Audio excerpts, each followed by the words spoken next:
കർത്താവിന്റെ ധന്യതിരുനാമം മഹിമപ്പെടുമാറാകട്ടെ. Vase international prayer ministry കർത്താവിന്റെ ബീന ആന്റിയോട് നിങ്ങളോട് ഒരുമിച്ച് ഒരു പ്രാവശ്യം കൂടെ ദൈവസന്നിധിയിലായിരിക്കാൻ ദൈവത്തിന്റെ പരിശുദ്ധ ആത്മാവ് തന്ന നല്ല ഭാഗ്യത്തിനായി, നല്ല അവസരത്തിനായി സ്തോത്രം ചെയ്യുന്നു. കർത്താവ് എല്ലാവരെയും അനുഗ്രഹിക്കട്ടെ. ഒത്തിരി സന്തോഷമുണ്ട് നിങ്ങളോടൊപ്പം ആയിരിക്കാനായിട്ട് ഇടയായതോർത്ത് കർത്താവിനെ സ്തുതിക്കുന്നു. ഞാൻ സത്യം പറഞ്ഞ ഇന്നത്തെ ദിവസം ഞാൻ ചോദിച്ചു വാങ്ങിയതാ. എന്നോട് ഈ ആഴ്ച വേണമെന്ന് പറഞ്ഞപ്പോ ഈ ദിവസം തന്നെ വേണമെന്ന് പറഞ്ഞ് ഞാൻ ചോദിച്ചു വാങ്ങിയതാ. അൺഎക്സ്പെക്റ്റഡ് ആയിട്ട് ഒന്ന് രണ്ട് കാര്യങ്ങൾ സംഭവിച്ചു. ഒന്ന്, അർജന്റ് ആയിട്ടൊരു പ്രെയർ എന്ന് വെച്ചാൽ മാസത്തിൽ ഒരു ദിവസം പ്രെയർ ഉള്ളു. അത് ഇന്ന് വൈകിട്ട് ഞങ്ങളുടെ ചർച്ചിലെ ഒരു വീട്ടില് അതുകൊണ്ട് കോട്ടേജ് മീറ്റിംഗ് ആയിട്ട്, അപ്പൊ അതിന് അറ്റൻഡ് ചെയ്യേണ്ടി വന്നത് ഇപ്പൊ ഇന്ന് വൈകിട്ടുണ്ട്. പിന്നെ അത് കൂടാതെ മറ്റൊരു അടുത്ത് പോകേണ്ടി വന്നു, മറ്റൊരിടത്ത് പോകേണ്ടിയും കൂടെ വന്നു. ഇച്ചിരി ഞാൻ ഉദ്ദേശിച്ചതിനേക്കാൾ അത് ഞാൻ പറഞ്ഞു, ഞാൻ ചോദിച്ചു വാങ്ങിയ ഡേറ്റാ, മാറ്റാൻ പറ്റാത്തവർ ഇന്നാണെങ്കിൽ കുഴപ്പമില്ല എന്ന് പറഞ്ഞു. പക്ഷേ എന്നാലും അതൊരു ചെറിയ ഇച്ചിരി ഇങ്ങനെ ബന്ധപ്പാടുണ്ടല്ലോ, നമുക്കൊരു ബന്ധപ്പാടിനിടയ്ക്കായി പോയി. ഇന്ന് കഴിഞ്ഞിട്ട് എനിക്ക് ചർച്ചിൽ മീറ്റിംഗ് ഉണ്ട്. ഞാൻ സാധാരണഗതിയിൽ വ്യാഴാഴ്ച ഞങ്ങൾക്ക് മീറ്റിംഗ് ഇല്ല. അത് അപ്രതീക്ഷിതമായിട്ട് വന്നത്. അപ്പൊ ഞാൻ ഈ ടൈം പിന്നെയും നോക്കി. അപ്പൊ എനിക്ക് പിന്നെ ടൈം, ഞാൻ ആ മെസ്സേജിന്റെ ടൈം, ആന്റിയുടെ മെസ്സേജ് നോക്കിയപ്പം നാട്ടിലെ ടൈം 8 തൊട്ട് 9 വരെയാ, 5:30 തൊട്ട് 6:30 വരെ ഞാൻ ഇവിടുത്തെ ടൈം. അപ്പൊ അടുത്ത വീട്, അപ്പൊ 6:30 ഇറങ്ങിയാൽ മതി, 7 മണിയാകുമ്പോൾ എത്താൻ പറ്റും. അത് കാരണം ഞാൻ അതനുസരിച്ച് ഞാൻ ടൈം അറേഞ്ച് ചെയ്തു. പിന്നെ ഞാൻ പറഞ്ഞ ടൈം മാറ്റി വെക്കുന്നത് നല്ല ശരിയല്ലല്ലോ. അത് കാരണം ഞാൻ ആ ടൈം തന്നെ നിങ്ങളോടൊപ്പം ഇന്ന് അതുകൊണ്ട് സമയം ചോദിച്ചു വാങ്ങിച്ച് കർത്താവ് അനുഗ്രഹിക്കട്ടെ. ഞാൻ ഈ മീറ്റിങ്ങിന് ആന്റി എന്നോട് പറയുമ്പോൾ നിങ്ങളോട് പ്രാർത്ഥിച്ച് ഞാൻ ഒരു 2-3 വേദവചനത്തിൽ കൂടി ഇങ്ങനെ കടന്നുപോയി, 3-4 വചനത്തിൽ കൂടെ. അതെനിക്ക് പരിചയമുള്ള വാക്കുകളൊക്കെ ആയിട്ട് കടന്നുപോയി. പക്ഷെ ദൈവാത്മാവ് തന്ന ഒരു വചനവുമായിട്ട് ഞാൻ ചിലപ്പോൾ അത് മുമ്പ് പറഞ്ഞിട്ടുണ്ടോ എന്ന് ഓർക്കുന്നില്ല, എന്നാൽ ഞാൻ ദൈവാത്മാവ് പറഞ്ഞൊരു വചനവുമായിട്ട് നിങ്ങളോടൊപ്പം വരിക. ഞാൻ അത് സംസാരിക്കണോ ഇങ്ങനെ ആവർത്തിച്ച് നോക്കിയിട്ട് പിന്നെ അത് തന്നെ ദൈവാത്മാവ് ഇടപെട്ടത് കൊണ്ട് അതേ വചനം ഇന്ന് ഒത്തിരി സമയം എനിക്ക് പ്രാർത്ഥിക്കാൻ കിട്ടിയില്ല. ഇന്ന് പ്രഭാതത്തിൽ എഴുന്നേറ്റ് കുറച്ച് സമയം ഞാൻ പ്രാർത്ഥിച്ചു, പിന്നീട് ഞാൻ പ്രാർത്ഥിക്കുന്നു. പക്ഷേ ഞാൻ വന്ന വഴി കുറച്ച് ലേറ്റ് ആയിപ്പോയി, ബന്ധപ്പാടായിപ്പോയി. ഞങ്ങൾ ഒരു സൂം മീറ്റിംഗ് ഞങ്ങളുടെ ഉണ്ട്, അതിനകത്ത് ഈ സത്യം പറഞ്ഞാൽ ഇന്ന് ജോയിൻ ചെയ്യാൻ പറ്റിയില്ല, ഞാൻ അതിനകത്ത് കയറാൻ പറ്റിയില്ല. അതുപോലൊരു ബന്ധപ്പാടിലായിപ്പോയി, പോയ വഴിയിൽ അത്ര ബന്ധപ്പാടിലായിപ്പോയി. അത് പിന്നെ ഈ മീറ്റിംഗ് കൂടെ ഉണ്ടല്ലോ, അത് കാരണം ഞാൻ അതനുസരിച്ച് അറേഞ്ച് ചെയ്ത. കർത്താവ് അനുഗ്രഹിക്കട്ടെ. ഞാൻ ആ ദൈവവചനത്തിലേക്ക് കടക്കാം. ദൈവത്തിലേക്ക് കടന്നിട്ട് നമുക്ക് ഇന്ന് ദൈവാത്മാവ് നമ്മളോട് ഇടപെടും, സംസാരിക്കും. ദൈവത്തിലേക്ക് കടന്നിട്ടാൽ ഒരു നിമിഷം ഒന്ന് പ്രാർത്ഥിക്കുകയും ചെയ്തിട്ട് ദൈവത്തിലേക്ക് വായിച്ചിട്ട് ഒരു നിമിഷം ഒന്ന് പ്രാർത്ഥിക്കാം. പ്രാർത്ഥിച്ച ശേഷം നമുക്ക് വചനത്തിൽ സംസാരിക്കാം. ഉദ്ദേശിക്കുന്ന വചനം ഫിലിപ്പിയ ലേഖനം 1-ാമത്തെ അധ്യായത്തിന് 20-ാമത്തെ വാക്യം. ഒന്ന് വായിക്കാൻ പറ്റുമെങ്കിൽ ആരെങ്കിലും ഒന്ന് എടുത്ത് വായിച്ചാട്ടെ. ഫിലിപ്പിയ ലേഖനം 1-ാം അധ്യായം 20-ാമത്തെ വാക്യം. Philippians chapter 1 verse 20. വേദപുസ്തകം കാര്യങ്ങളുള്ളവരൊക്കെ ഒന്ന് എടുത്താൽ നന്നായിരിക്കും. ഒന്നും ലജ്ജിച്ചു പോകാതെ പൂർണ്ണ ധൈര്യം കൊണ്ട് ക്രിസ്തുവിന്റെ ശരീരത്തിൽ ജീവനാലാകട്ടെ മരണത്താലാകട്ടെ എപ്പോഴും എന്ന പോലെ ഇപ്പോഴും മഹിമപ്പെടുകയുള്ളൂ എന്ന് പ്രതീക്ഷിക്കുകയും പ്രത്യാശിക്കുകയും ചെയ്യുന്നു. മതി, അത്ര ഉള്ള വാക്കം. അതാ ഫിലിപ്പിയ ലേഖനത്തിൽ നമ്മള് 1-ാം അധ്യായത്തിന്റെ 20-ാമത്തെ വാക്യം അതിങ്ങനെ അടർത്തിയെടുത്തതാ. ഞാൻ ഒന്നുകൂടെ അത് പറയട്ടെ. നിങ്ങൾ ഒന്നുകൂടെ ഒന്ന് വായിച്ചോ. ഒരാളും കൂടെ ഒന്ന് വായിക്കാമോ? മറ്റാരെങ്കിലും ഒരാളൂടെ ഒന്ന് വായിക്കാമോ വാക്യം? അങ്ങനെ ഞാൻ ഒന്നിലും ലജ്ജിച്ചു പോകാതെ പൂർണ്ണ ധൈര്യം പൂണ്ട് ക്രിസ്തു എന്റെ ശരീരത്തിങ്കൽ ജീവനാലാകട്ടെ മരണത്താലാകട്ടെ എപ്പോഴും എന്ന പോലെ ഇപ്പോഴും മഹിമപ്പെടുകയേ ഉള്ളൂ എന്ന് പ്രതീക്ഷിക്കുകയും പ്രത്യാശിക്കുകയും ചെയ്യുന്നു. മതി. Thank you. വായിച്ച ദിവാസിമാരെ കർത്താവ് അനുഗ്രഹിക്കട്ടെ. അങ്ങനെ ഞാൻ ഇനി വേണ്ട, ഇനി എന്തെങ്കിലും നോക്കിയാൽ അതിലോട്ട് നോക്കി വായിക്കാൻ തോന്നും. ഇനി എന്നെ ഇങ്ങോട്ട് നോക്കിയോ, എന്റെ ഈ ഡിവൈസിലോട്ട് നിങ്ങൾക്ക് കാണാൻ പറ്റുന്നവർക്കൊക്കെ ഡിവൈസിലോട്ട് നോക്കിയോ. ഞാൻ വാക്ക് പറയട്ടെ. അങ്ങനെ ഞാൻ ഒന്നിലും ലജ്ജിച്ചു പോകാതെ ക്രിസ്തു, കേട്ടോ ആ വാക്ക്, ലജ്ജിച്ചു പോകാതെ, അതൊന്നും നോട്ട്, ലജ്ജിച്ചു പോകാതെ ക്രിസ്തു എന്റെ ശരീരത്തിൽ എപ്പോഴും എന്നതുപോലെ ഇപ്പോഴും മഹിമപ്പെടുകയേ ഉള്ളൂ എന്ന് പ്രത്യാശിക്കുകയും പ്രതീക്ഷിക്കുകയും ചെയ്യുന്നു. 2 വാക്ക, പ്രത്യാശിക്കുകയും പ്രതീക്ഷിക്കുകയും ചെയ്യുന്നു. നമുക്കൊന്ന് പ്രാർത്ഥിക്കാം. വാക്കിന് പ്രാർത്ഥിക്കാൻ മുമ്പ് ഒരു കാര്യം പറയട്ടെ.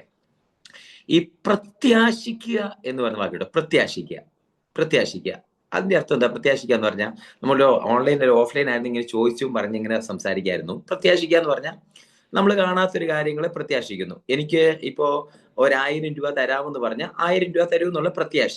അപ്പൊ ഈ പ്രതീക്ഷ എന്ന് പറഞ്ഞാലോ അത് രണ്ടും ഒന്നല്ലേ? പ്രത്യാശിക്കുകയും പ്രതീക്ഷിക്കുകയും ഇത് രണ്ടും ഒറ്റ വാക്കല്ലേ? പ്രത്യാശിക്കുകയും പ്രതീക്ഷിക്കുകയും ചെയ്യുന്നു.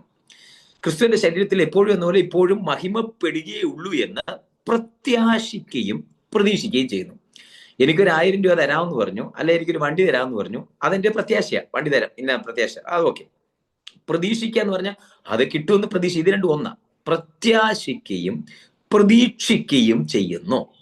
ഈ വാക്ക് ഗ്രീക്കിൽ എഴുതിയിരിക്കുന്ന വാക്ക് അപ്പോകാരത്തോസ് എന്ന് പറയുന്ന അപ്പോകാരതെയോസ്, ഈ 3 വാക്ക് കൂടി ചേർന്ന വാക്കാണ്. അപ്പോകാരോതെയോസ് എന്ന് പറയുന്ന 3 വാക്കുകൾ കൂടി ചേർന്ന വാക്കാണ്. മലയാളത്തിൽ സത്യം പറഞ്ഞ അതിന് തത്തുല്യമായിട്ടൊരു വാക്കില്ലാത്തത് കൊണ്ടാണ് ഇത് രണ്ടും കൂടെ കൂട്ടിച്ചേർത്ത് പ്രത്യാശിക്കുകയും പ്രതീക്ഷിക്കുകയും ചെയ്യുന്നു എന്ന് എഴുതിയിരിക്കുന്നത്. അപ്പൊ ഈ ക്രിസ്തുവിന്റെ ശരീരത്തിൽ എപ്പോഴും എന്നപോലെ ഇപ്പോഴും മഹിമപ്പെടുകയുള്ളൂ എന്ന് പ്രത്യാശിക്കുകയും പ്രതീക്ഷിക്കുകയും ചെയ്യുന്നു. അപ്പോകാരതെയോസ്, ആ വാക്ക് കേൾക്കണം, പ്രത്യാശിക്കും. ഇതാണ് നമ്മുടെ എല്ലാം എന്ന് പറഞ്ഞ രക്ഷിക്കപ്പെട്ട് സ്നാനപ്പെട്ട് ദൈവരാജ്യത്തിനായി കാത്തിരിക്കുന്ന എല്ലാവരുടെയും പ്രത്യാശയും പ്രതീക്ഷയും. അതാണ് അപ്പോകാരതെയോസ്. ദൈവരാജ്യത്തിനായുള്ള കാത്തിരിപ്പാണ് പൗലോസ് പറയുന്നത്. വെറുതെ അല്ല പറയുന്നത്. ഈ രസകരമായ കാര്യം പറയാം. ഞാൻ ആ വചനത്തിലേക്ക് വന്നിട്ട് ഉച്ച സമയം പ്രാർത്ഥിക്കണം. ഞാൻ അത് പ്രാർത്ഥിക്കാം. ഈ രസകരമായ കാര്യം പറയാം. അങ്ങനെ ഞാൻ ഒന്നിൽ ലജ്ജിച്ചു പോകാതെ, ഇരിക്കുന്ന സ്ഥലവും പറയുന്ന കാര്യവുമായിട്ട് ഒരു ബന്ധവുമില്ല. നമുക്ക് തോന്നാം പൗലോസിന് നല്ല ബന്ധമുണ്ട്. മനസ്സിലായോ? ഇരിക്കുന്ന ഈ എഴുതുന്ന വാക്കും പറയുന്ന ഈ വാക്കും പൗലോസിന്റെ സാഹചര്യമായിട്ട് യാതൊരു ബന്ധവുമില്ല. കാരണം നമ്മൾ ചിന്തിക്കണം. ഇപ്പോ നമുക്ക് ഈ പശ്ചാത്തലത്തിൽ കാണാമല്ലോ, ഇന്ന് എന്താ അദ്ദേഹത്തിന്റെ പേര്, എന്തോ ഒരു പോറ്റിയെ ഇന്ന് ജാമ്യത്തിൽ വിട്ടു. അതുകൊണ്ട് നിയമസഭ മുഴുവൻ ബഹളമായിരുന്നു, ജയിലിൽ കിടക്കുക. അപ്പൊ വലിയ സ്ഥാനത്തിരുന്ന ആളാ. കഴിഞ്ഞ ദിവസം ഒരാൾ മരിച്ചുപോയല്ലോ, സി ജെ റോയ് കോൺഫിഡന്റ് ഗ്രൂപ്പിന്റെ ആളാ. അപ്പൊ അദ്ദേഹത്തെ ജയിലിലിടും എന്നൊക്കെയാ പറയുന്നത്. അപ്പം ഈ വലിയ സ്ഥാനത്തെത്തിയിട്ട് പെട്ടെന്ന് ജയിലിലിടും എന്ന് കേട്ടപ്പോഴത്തേക്കും പുള്ളിക്കാരൻ പേടിച്ചുപോയി. അപ്പൊ ഈ ജയിലിലിടും എന്ന് പറഞ്ഞാൽ പേടിയാണ്. പിന്നെ കൈയൊക്കെ ആമത്തിലിട്ട്, ചെങ്ങലയിട്ട്, കൈയൊക്കെ ആമത്തിലിട്ട് നമ്മുടെ മലയാളത്തിൽ വിലങ്ങിടുക എന്ന് പറഞ്ഞത്, ചെയിലിട്ട് വിലങ്ങിട്ടിട്ട് കാലൊക്കെ അങ്ങനെ നടക്കാന്ന് പറഞ്ഞാൽ വലിയൊരു നാണക്കേടിന്റെ കാര്യമാണ്. അതുകൊണ്ടായി സി ജെ റോയ് ഒത്തിരി, ഒരു പൈസ കടവില്ല, ഒരു ബുദ്ധിമുട്ടില്ല, എന്നിട്ടും പുള്ളിക്കാരൻ മരിക്കാൻ കാരണം അതാ. അപ്പൊ ഈ പൗലോസ് ഇവിടെ ഇരിക്കുമ്പോൾ ഈ ലേഖനം കാരാഗ്രഹ ലേഖനത്തിനകത്തുപെട്ടതാണ്. ഫിലിപ്പിയ ലേഖനം എന്ന് പറഞ്ഞാൽ കാരാഗ്രഹ ലേഖനത്തിനകത്തുള്ളതാണ് ഫിലിപ്പിയ ലേഖനം. അപ്പോ ഈ ഫിലിപ്പിയർ, എഫെസ്യർ, ഫിലോമോൻ ആൻഡ് ഒരു ലേഖനം കൂടി ഉണ്ട്. എന്നറിയാവുന്നവരൊന്ന് ചുണ്ടാനിരിക്കും, അൺമ്യൂട്ട് ചെയ്യണമെന്നില്ല. ഏതാണെന്നറിയോ? ദി കാരാഗ്രഹ ലേഖനം, ഫിലിപ്പിയർ, എഫെസ്യർ, ഫിലോമോൻ, കൊലോസ്യർ. ഈ 4 ലേഖനം കാരാഗ്രഹ ലേഖനം എന്ന് അറിയപ്പെടുന്നത്. വീണ ആന്റി പറഞ്ഞു കേൾക്കാം. അപ്പോ ഈ വാക്കുണ്ടല്ലോ, ഇത് ഫിലിപ്പിയ ലേഖനം കാരാഗ്രഹത്തിനകത്തില്ല. ഒരു തരത്തിൽ പറഞ്ഞ ഫിലിപ്പിയിലെ ലേഖനത്തിനകത്ത് ഒത്തിരി അന്തസത്ത ഇതിനകത്ത് ഇറങ്ങിയിട്ടുണ്ട്. ലേഖനത്തിന്റെ രാജ്ഞി എന്ന് പറയുന്നത് എഫെസ്യ ലേഖനമാണ്. പക്ഷെ ഫിലിപ്പിയ ലേഖനത്തിനകത്ത് ജീവനാംശം, നമുക്ക് ജീവിക്കാനുള്ള സത്തുണ്ടല്ലോ. ഒരു മുന്തിരി പിഴിഞ്ഞെടുത്ത് ചാറാക്കി വൈനാക്കുന്നത് പോലെ ഇതിനകത്ത് സത്ത് അടങ്ങിയിട്ടുണ്ട്. അപ്പൊ ഇത് എഴുതുമ്പോൾ ഇതിന്റെ പശ്ചാത്തലത്തിലേക്ക് വന്നിട്ട് നമുക്കൊന്ന് ഒരു നിമിഷം പ്രാർത്ഥിക്കാം. അപ്പം ഈ കേട്ടെ, ഈ വചനം എഴുതുമ്പോൾ ഫിലിപ്പിയൻ കാരാഗ്രഹത്തിൽ നിന്നാണ് എഴുതുന്നത്. ഫിലിപ്പിയിലല്ല, ഈ റോമൻ കാരാഗ്രഹത്തിൽ നിന്നാണ് ഈ ലേഖനം എഴുതുന്നത്. ഫിലിപ്പിയ സഭയ്ക്ക് എഴുതുന്നതാണ്, റോമൻ കാരാഗ്രഹത്തിൽ നിന്നാണ് എഴുതുന്നത്. റോമൻ കാരാഗ്രഹത്തിൽ ഈ ലേഖനം എഴുതുമ്പോൾ ഇത് പൗലോസിന്റെ കയ്യിൽ ചെങ്ങലിട്ടിരിക്കുന്നു, കാലിൽ ചെങ്ങലിട്ടിരിക്കുന്നു. അപ്പൊ പറയുന്ന വാക്ക് ഇനി അപ്പം പുറത്ത് കടക്കാതെ കൊന്നുകളയണം എന്നുള്ള രീതിയിലാണ് കാരാഗ്രഹത്തിനകത്തിട്ടിരിക്കുന്നത്. അപ്പൊ 1-ാം അധ്യായം വായിക്കുമ്പം സാഹചര്യത്തിലൊക്കെ വായിക്കുന്നുണ്ട്. ചിലര് ഇങ്ങനെ ക്രിസ്തുവിനെ കൂടുതൽ പ്രസംഗിക്കുന്നുണ്ട്. ചിലര് എന്നെ മനഃപൂർവ്വം കളിയാക്കാൻ വേണ്ടി, എന്നെ പരിഹസിക്കാൻ വേണ്ടി പിന്നെയും അതിനെക്കുറിച്ച് ശ്ലാഘിക്കുന്നു. ഇങ്ങനെയുള്ള വാക്കുകളൊക്കെ ഉപയോഗിച്ചിട്ടുണ്ട് കാരാഗ്രഹത്തിനകത്ത്. ഒത്തിരി വേദനയില്ല പൗലോസ് എടുക്കണേ, ഒത്തിരി മാനുഷികമായിട്ട്. അപ്പോ ഇതിനകത്തെ തീം ഇനി എന്താണെന്നറിയോ? സന്തോഷിപ്പീൻ എന്ന് ഞാൻ പിന്നെയും പറയുന്നു. അതാ ഫിലിപ്പിയ ലേഖനത്തിന്റെ തീം. അതാ 3-ാം അധ്യായം എന്ന് പറയുന്നത്. 4-ാം അധ്യായത്തിൽ പറയുന്നത് സന്തോഷിപ്പീൻ എന്ന് പറയാൻ എനിക്ക് മടിയില്ല, എനിക്ക് മടുപ്പില്ല. അപ്പൊ ഇരിക്കുന്ന സാഹചര്യം കാരാഗ്രഹത്തിനകത്താ. കയ്യിലും ചെങ്ങല, കാലിലും ചെങ്ങല. കാരാഗ്രഹത്തിനകത്തായിരിക്കുന്നത്. കാരാഗ്രഹത്തിനകത്തിരിക്കുന്ന ഈ മനുഷ്യൻ പറയുന്ന വാക്കാ. അപ്പൊ കുറെ വേദനകളും കടന്നു പോകുന്ന സാഹചര്യങ്ങളൊക്കെ പറഞ്ഞിട്ട് ഈ മനുഷ്യൻ, പൗലോസ് എന്ന ഈ മനുഷ്യൻ പറയുക, അങ്ങനെ ഞാൻ ഒന്നിലും ലജ്ജിച്ചു പോകാതെ എന്ന് പറഞ്ഞ സാഹചര്യം ഇങ്ങനെയാ. കയ്യെ ചെങ്ങല, കാലെ ചെങ്ങല, പുറത്തു പോകത്തില്ലെന്ന് പറയുന്നു, ആമത്തിലിട്ട് കൂട്ടിയിരിക്കുന്നു, ഒരിക്കലും പുറത്തു പോകത്തില്ലെന്ന് പറയുന്നു. ഇങ്ങനെ പെടുന്ന ഈ സാഹചര്യത്തിനകത്ത് കിടക്കുന്ന ഞാൻ എല്ലാവരും നോക്കുമ്പം പൗലോസ് എന്തെങ്കിലുമൊക്കെ കാര്യമില്ലാതെ ജയിലിൽ പോവാ, അത് ശരിയല്ലേ? എന്തെങ്കിലും കാര്യമില്ലാതെ ജയിലിൽ പോകും. ഇപ്പൊ നമുക്കറിയാം അങ്ങനെ ജയിലിൽ പോകുന്നവരുണ്ട്. വടക്കേ ഇന്ത്യയിലൊക്കെ ഒരുപാട് പേര് ക്രിസ്തു എന്ന കാര്യം ഒരൊറ്റ കാരണം കൊണ്ട് ജയിലിൽ പോകുന്നവരുണ്ട്. അപ്പൊ അതാ കാരണം. അപ്പോ ഇങ്ങനെ ചിലരൊക്കെ ഇങ്ങനെ പരിഹസിക്കുമ്പം, ചിലരൊക്കെ നിന്ദിക്കുമ്പം, റോമൻ ഗവൺമെന്റും അദ്ദേഹത്തിന് കീഴിലുള്ള മുഴുവൻ പേരും ഈ മനുഷ്യന് ഇതിന് വല്ല കാര്യമുണ്ടോ? 9 കപ്പലുകൾ ഉടമയായിരുന്നു. അപ്പം ലാഭമായിരുന്നതൊക്കെയും ഛേദമെന്ന് ഫിലിപ്പിയ ലേഖനത്തിൽ തന്നെ പൗലോസ് പറയുന്നു. ഈ മനുഷ്യന് ഇതിന്റെ കാര്യമുണ്ടോ എന്നൊക്കെ പറഞ്ഞ് ഇദ്ദേഹത്തെ പുച്ഛിച്ച് തള്ളിക്കളഞ്ഞ് ഒരുമാതിരി ഇങ്ങനെ ആക്കി തീർക്കുന്ന ആ സാഹചര്യത്തിനകത്ത് പൗലോസ് പറയുക, കാര്യങ്ങളൊക്കെ സാഹചര്യം ഇങ്ങനെയാ, കയ്യിലെ ജംഗല കാലിലെ ജംഗല. ഇങ്ങനെ ഞാൻ ഒന്നിലും ലജ്ജിച്ചു പോകാതെ. ഇന്ന് നമ്മൾ ചിന്തിക്കുന്നത് എന്താ പൗലോസ് ലജ്ജിക്കാത്ത എന്നാ. അങ്ങനെ ഞാൻ ഒന്നിലും ലജ്ജിച്ചു. സാഹചര്യങ്ങൾ എങ്ങനെയാ? പുറമെ നോക്കിയാ നമ്മുടെ ഭാഷ പറഞ്ഞ തലേ മുണ്ടിട്ട് നാണക്കേടായി ഇനി പുറത്തിറങ്ങാൻ പറ്റാത്ത അവസ്ഥ, ഒരു മനുഷ്യന് മുഖത്ത് നോക്കാൻ പറ്റാത്ത അവസ്ഥ. അങ്ങനെ നിന്റെ ദൈവന്തി എന്നല്ലേ ചോദിക്കുന്നേ? പ്രാർത്ഥിക്കുന്ന നിന്റെ ദൈവന്തി ഇത് ചോദിക്കുമല്ലോ. അപ്പോ ഇങ്ങനെ ഒരു സാഹചര്യത്തിനകത്താ പൗലോസ് എഴുതുന്നത്. അങ്ങനെ ഞാൻ അപ്പോ തീം ഓർക്കണം ലേഖനത്തിന്റെ, സന്തോഷിപ്പീൻ, എപ്പോഴും സന്തോഷിപ്പീൻ, ഏത് സാഹചര്യത്തിൽ സന്തോഷിപ്പീൻ എന്ന് പറയാൻ എനിക്ക് മടിയില്ല. വീണ്ടും വീണ്ടും പറയാൻ എനിക്ക് മടിയില്ല എന്ന് പറയാൻ ഈ മനുഷ്യൻ പറയാം. അങ്ങനെ ഞാൻ ഒന്നിലും ലജ്ജിച്ചു പോകാതെ. ഈ ഞാൻ ഒന്നിലും ലജ്ജിച്ചു പോകാതെ എന്ന് പറയുമ്പോൾ ദൈവത്തിന്റെ ജനമേ, ഈ മെസ്സേജ് ഞാൻ കൈമാറട്ടെ. എന്റെ ടൈറ്റില്, ആ മെസ്സേജിന്റെ ടൈറ്റിൽ കൈമാറാം. കുഞ്ഞെ, നീ ലജ്ജിച്ചു പോകത്തില്ലെന്ന്. അവങ്കലേക്ക് നോക്കുക പ്രകാശിതരായി, അവരുടെ മുഖം ലജ്ജിച്ചു പോയിട്ടുമില്ല. സാഹചര്യങ്ങളെല്ലാം എതിരായിരിക്കും, മുഴുവൻ സാഹചര്യവും നിനക്കെതിരായിരിക്കും, പക്ഷെ ലജ്ജിച്ചു പോകത്തില്ലെന്ന്. നീ ലജ്ജിച്ചു പോകത്തില്ലെന്ന്. അതാ, അങ്ങനെ ഞാൻ ഒന്നിലും ലജ്ജിച്ചു പോകാതെ ക്രിസ്തു എന്റെ ശരീരത്തിൽ ഞാൻ ജീവിച്ചിരിക്കുന്നത് വെച്ചാൽ ആദിഷ്ടം, ദൈവത്തിന് ഇഷ്ടം, ജീവനാലാകട്ടെ. ഇനി ഇവിടെ കിടന്ന് മരിച്ചു പുറംലോകം കാണാൻ മരണപ്പെട്ടു പോകട്ടെ. ഞാൻ മരണപ്പെട്ടു പോയാലും ക്രിസ്തു എന്റെ ശരീരത്തിൽ ജീവനാലാകട്ടെ മരണത്താലാകട്ടെ എപ്പോഴും എന്നതുപോലെ ഇപ്പോഴും മഹിമപ്പെടും. ക്രിസ്തുവിന്റെ ഗ്ലോറി, ആ മഹിമ ഇന്ന് ഈ വചനം കേൾക്കുമ്പോ കുഞ്ഞെ, നിന്റെ ജീവിതത്തിനകത്തുകൂടെ പോകുന്ന സാഹചര്യത്തിനകത്ത്, വേദനയ്ക്കകത്ത് ക്രിസ്തുവിന്റെ മഹിമ, ക്രിസ്തുവിന്റെ ഗ്ലോറി, ദൈവത്തിന്റെ ഗ്ലോറി വെളിപ്പെടുന്ന ഇടമായി നിന്റെ ശരീരവും നിന്റെ കുടുംബവും നിന്റെ ജീവിതവും നിന്റെ വ്യക്തിപരമായ ജീവിതവും ഒരു സഭയ്ക്കകത്തായിരിക്കുമ്പോൾ അവിടെ നിന്റെ അതേ ക്രിസ്തുവിന്റെ നാമം നിന്നിലൂടെ മഹിമപ്പെടുന്ന അത് അങ്ങനെയേ സംഭവിക്കുകയുള്ളൂ എന്ന് നിന്റെ ജീവിതത്തിനകത്തും അപ്പോക്കാരോത്തെയോ പ്രതീക്ഷിക്കുകയും പ്രത്യാശിക്കുകയും ചെയ്യുന്നു. ഇതിനപ്പുറത്തേക്ക് ഒരു കാര്യമില്ല. ഇത് മാത്രമാണ് പ്രതീക്ഷ. ഹല്ലേലൂയ. ഇതാ സബ്ജക്റ്റ്, ഇതാ പറയാൻ പോകുന്നത്. എന്താ പൗലോസ് ലജ്ജിക്കാതെ, അല്ലെങ്കിൽ സാഹചര്യത്തിനകത്ത് ലജ്ജിക്കാതിരിക്കാനുള്ള കാരണം എന്താ? ഇതാ നമ്മൾ ചിന്തിക്കാൻ പോകുന്നത്. ഒരു നിമിഷം കണ്ണുകൾ അടച്ച്, എല്ലാ കണ്ണുകളും അടച്ച് ഒരുമിച്ച് പ്രാർത്ഥിക്കാം. അങ്ങനെ ഞാൻ ഒന്നിലും ലജ്ജിച്ചു പോകാതെ, അങ്ങനെ ഞാൻ ഒന്നിലും ലജ്ജിച്ചു പോകാതെ ക്രിസ്തു എന്റെ ശരീരത്തിൽ ജീവനാലാകട്ടെ മരണത്താലാകട്ടെ അത് എപ്പോഴും എന്നതുപോലെ ഇപ്പോഴും അതേ മഹിമപ്പെടുകയുള്ളൂ എന്ന് പ്രതീക്ഷിക്കുകയും പ്രത്യാശിക്കുകയും ചെയ്യുന്നു. എല്ലാ കണ്ണുകളും അടയട്ടെ. ഒരു നിമിഷം ഒന്ന് അൺമ്യൂട്ട് ചെയ്യണമെന്നില്ല. നിങ്ങൾ ഒരു നിമിഷം ഒന്ന് കർത്താവിനോട് പ്രാർത്ഥിച്ച്. ദൈവത്തിന്റെ ആത്മാവിന്റെ വലിയൊരു പ്രവാഹം ഇതിനകത്ത് നടക്കുന്നുണ്ട്. ഒരു വലിയ പ്രവാഹം നടക്കുന്നു, ഒരു വലിയ പ്രവാഹം. ഞാൻ ആ മീറ്റിംഗ് തുടങ്ങിയ സമയത്ത് ദൈവാസി, ഒരു കർത്താവിന്റെ ദാസി, ഈ മീറ്റിംഗ് അതേ തുടങ്ങി ആരംഭിച്ച സമയത്ത് ഒരു വചനം ഇങ്ങനെ പറഞ്ഞു ഞാൻ കേട്ടു. ആ വചനം ഉണങ്ങിയ അസ്ഥികളെ നോക്കിയിട്ട് പറഞ്ഞു, ഈ അസ്ഥികൾ ജീവിക്കുമോ? അസ്ഥികൂടങ്ങൾ ഒരു നാണം കെട്ട അവസ്ഥയിലാണ് കിടക്കുന്നത്. അത് ഇസ്രായേലിനെ കുറിക്കുന്നതാ. ഇനി ഇത് തമ്മിൽ ചേരത്തില്ലെന്ന് പറയുന്ന ഇടത്ത് ഇനി ഇത് തമ്മിൽ ചേരത്തില്ല, ഇനി കൂടി ചേരുകയില്ല എന്ന് പറയുന്ന ഇടത്ത് ഇതിനെ കൂട്ടിച്ചേർക്കുന്ന, ഇതിനെ ഒരു വലിയ കൊടുങ്കാറ്റടിപ്പിച്ചിട്ട്, അതേ പരിശുദ്ധാത്മാവിന്റെ കാറ്റടിപ്പിച്ചിട്ട്, അതെ അതെ അതെ അതെ ഞാൻ ഈ ഗ്രൂപ്പിനോടായിട്ട് ആത്മാവിൽ വിളിച്ചു പറയട്ടെ. കർത്താവിന്റെ ദാസി വീരാന്റി നേതൃത്വം കൊടുക്കുന്ന ദൈവത്തിന്റെ ദാസി, അതെ, ഈ അസ്ഥികൾ ജീവിക്കുമോ എന്ന് ചോദിക്കുന്ന തരത്തിൽ ഇന്ന് ദൈവാസിയെ ഉറപ്പിച്ചോ, ലജ്ജിച്ചു പോകാതെ. അങ്ങനെ ഞാൻ ഒന്നിലും ലജ്ജിച്ചു പോകാതെ. മറന്നു പോകരുത്. ഈ വാക്ക് പറയുമ്പോ ലജ്ജിക്കേണ്ട പല സാഹചര്യങ്ങൾ മുമ്പിൽ വന്നു വിടും.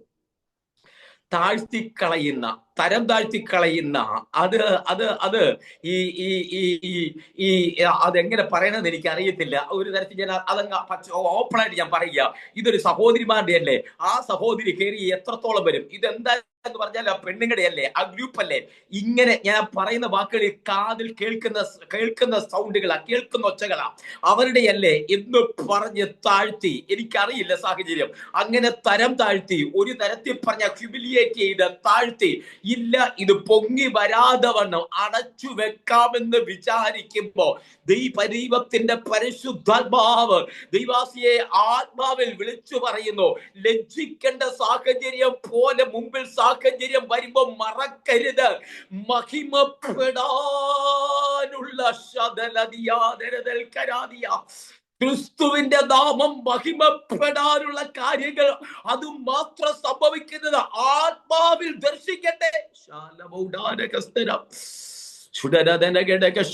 ചേർന്ന് നിന്നവർ ലജ്ജിപ്പിക്കുന്ന അനുഭവങ്ങള്.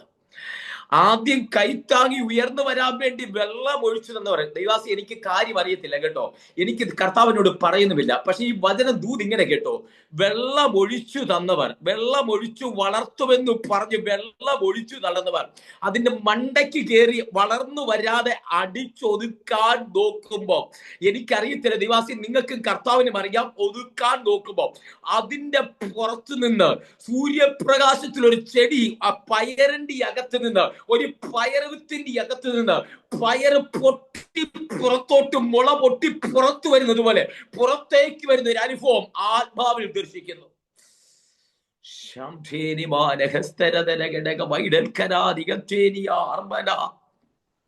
തകർത്ത് കളയാൻ നോക്കിയ അനുഭവങ്ങൾ ഇതിനെ വളർത്തത്തിൽ എന്ന് പറയും. പക്ഷേ ഇത് വളർന്നു വരും, അകത്തെ ജീവനുള്ളത് കൊണ്ട്. അതെ, ആ കാറ്റടിപ്പിച്ച അസ്ഥികൾ ജീവിച്ചതുപോലെ, അതിന്റെ മേലൊരു ശ്വാസം ഊതിയതുപോലെ ഇത് ഇരട്ടി ശക്തിയോടെ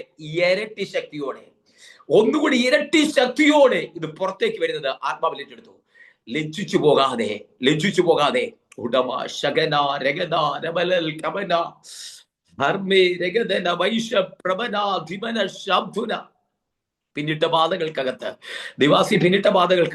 ദൈവാസി ഈ ഒരു പ്രാർത്ഥന കൂട്ടായ്മയുടെ പേരിൽ തരം താഴ്ത്തപ്പെട്ട് ആ ശുശ്രൂഷയ്ക്ക് വേണ്ടിയുള്ള അവസരം തരാതെ മാറ്റി നിർത്തി ഇത് പറ്റുന്നില്ലെന്ന് പറഞ്ഞ് ഒഴിവാക്കുന്ന, അല്ലെ നിങ്ങളെ കൊണ്ട് ഇത്രയൊക്കെ പറ്റുകളൂ എന്ന് പറഞ്ഞെടുത്ത് പൊട്ടി പുറത്തേക്ക് വരുന്ന ശക്തിയോടെ പുറത്തേക്ക് വരുന്നത് ആത്മാവിൽ ഏറ്റെടുത്തു. അത് സംഭവിക്കുന്നു ഇരട്ടി ശക്തിയോടെ പുറത്തേക്ക് വരുന്നത്.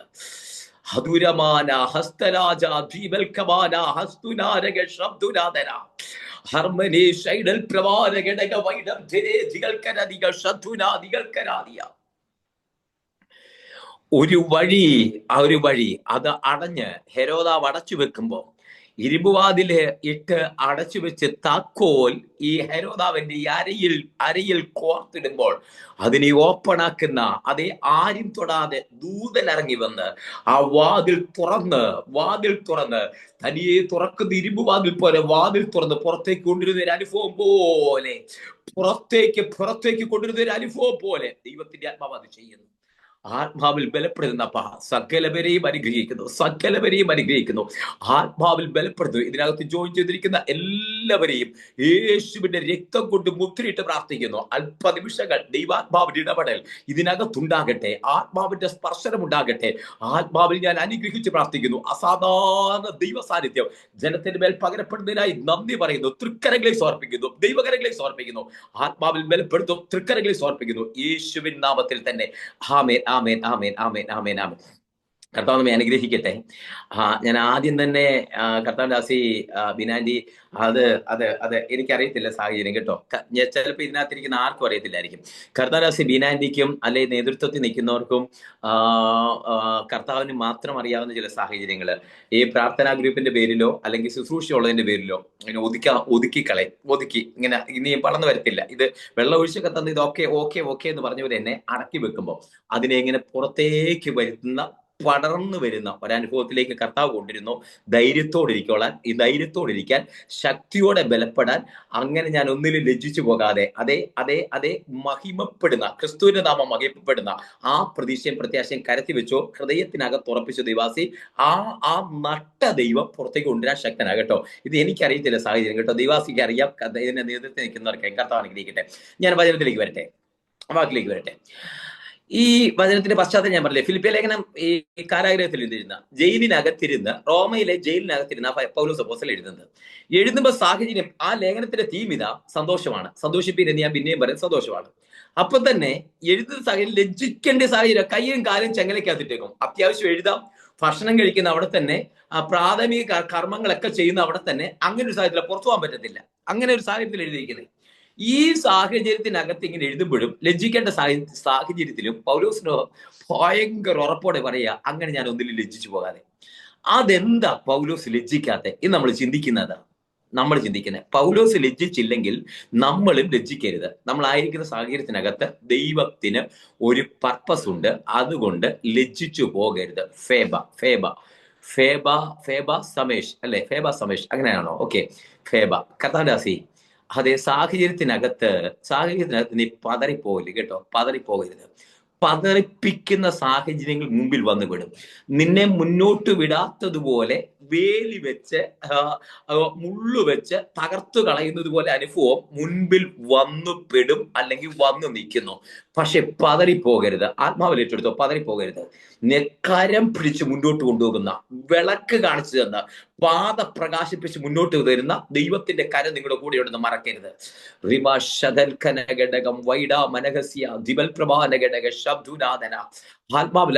ആത്മാവിൽ ഉറപ്പിച്ചു.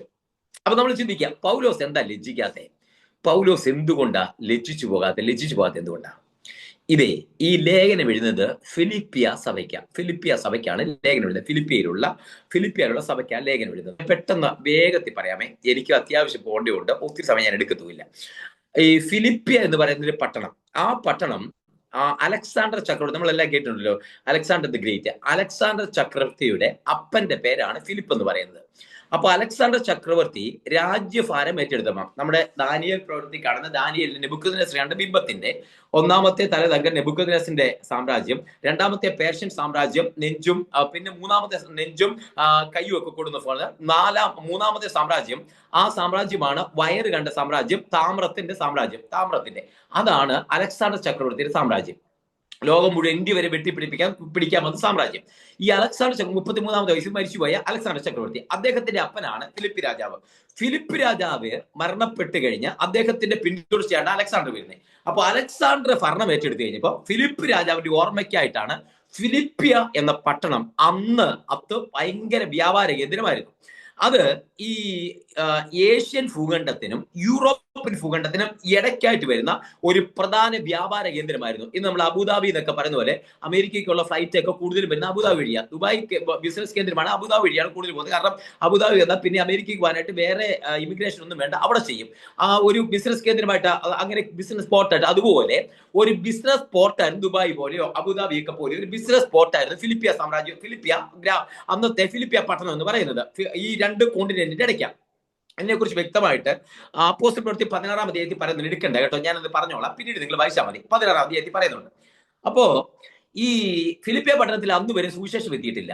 അങ്ങനെ ഇരിക്കുന്ന സമയത്താണ്, ഇങ്ങനെ ശ്രദ്ധിക്കണം കേട്ടോ, ഫിലിപ്പിയ പട്ടണത്തിൽ അന്ന് വരെ സുവിശേഷം എത്തിയിട്ടില്ല. ഫിലിപ്പിയ പട്ടണത്തിൽ നിന്നല്ല, മെക്കദോനിയ, മാസിഡോണിയ എന്ന് പറയുന്ന ഈ സാമ്രാജ്യത്തിനകത്തേക്ക്, യൂറോപ്പിലേക്ക്, ഒറ്റവാക്കി പറഞ്ഞ യൂറോപ്പിലേക്ക് അന്ന് വരെ സുവിശേഷം എത്തിയിട്ടില്ല. അപ്പൊ സുവിശേഷം എത്താത്ത ഈ രാജ്യത്തേക്ക് സുവിശേഷം എത്തിക്കാനായിട്ട് ദൈവ പദ്ധതി ചെയ്യുക. ശ്രദ്ധിച്ച് കേൾക്കണം, ദൈവ പദ്ധതി ചെയ്യുക. ദൈവം ഒരു പദ്ധതി ചെയ്യുകയാണെങ്കിൽ ദൈവത്തിന്റെ പദ്ധതി നമ്മുടെ വഴിയിൽ നിന്ന് വ്യത്യസ്തമാണ്. അങ്ങനെ ഇരിക്കുമ്പോഴാണ് പൗലോസിനെയും ശീലാസിനെയും മിഷണറി യാത്രയിൽ വിളിച്ചിരിക്കുന്ന വേലയ്ക്കായിട്ട് വിളിച്ച് അങ്ങനെ പോകുന്ന പൗലോസ് ശീലാസ് പോകുന്ന യാത്ര. പൗലോസ് പോകുന്നത് ഏഷ്യ മൈനറിലേക്കാണ് പോകാൻ താല്പര്യപ്പെടുന്നത്, ഏഷ്യയിലേക്ക്. അപ്പൊ ഏഷ്യയിൽ കുറെ സഭകളൊക്കെ ഉണ്ട്, നമ്മൾ കാണില്ലേ, പെർഗമോസും വെളിപ്പാട് പുസ്തകത്തിൽ കാണുന്ന പെർഗമോസും സർദീസും, ഏഷ്യ മൈനറിൽ കുറെ സഭകളൊക്കെ ഉണ്ട്, കൊരിന്ത് സഭയൊക്കെ ഉണ്ട്. അപ്പൊ ഈ സഭകൾക്കൊക്കെ ചെന്നാൽ ഭയങ്കര റിസീവറൻസ് കിട്ടും, അക്സെപ്റ്റൻസ് കിട്ടും. അങ്ങനെ പൗലോസും ശീലാസും ലൂക്കോസും ഉണ്ട്, 3-4 പേര് ഒരുമിച്ചാണ് വരുന്നത്. അങ്ങനെ വന്നിട്ട് ഇവരിങ്ങനെ പോകാനായിട്ട് വന്നു. പക്ഷെ ഇങ്ങനെ ഏഷ്യയിലേക്ക് പോകാനായിട്ട് ചെയ്യുമ്പം അവിടെ എഴുതിയിരിക്കുന്ന 16-ാം അധ്യായത്തിന്റെ 1-ാമത്തെ വാക്യം തൊട്ട് വായിക്കുമ്പോൾ അവിടെ എഴുതിയിരിക്കുന്നത് ദൈവത്തിന്റെ ആത്മാവ് അവരെ വിലക്കി. അപ്പോസ്തലപ്രവൃത്തി 16 ദൈവത്തിന്റെ ആത്മാവ് അവരെ വിലക്കി പോകണ്ടെന്ന് പറഞ്ഞു. എന്നാൽ അവിടുന്ന് പംഫുല്യ തോന്നി ഇക്കോനിയിലേക്ക് പോകാന്ന് വെച്ചപ്പം അവിടെയും പരിശുദ്ധാത്മാവ് അവരെ പോകാതെ വിലക്കി. അങ്ങോട്ട് പോകാൻ പറ്റുന്നില്ല.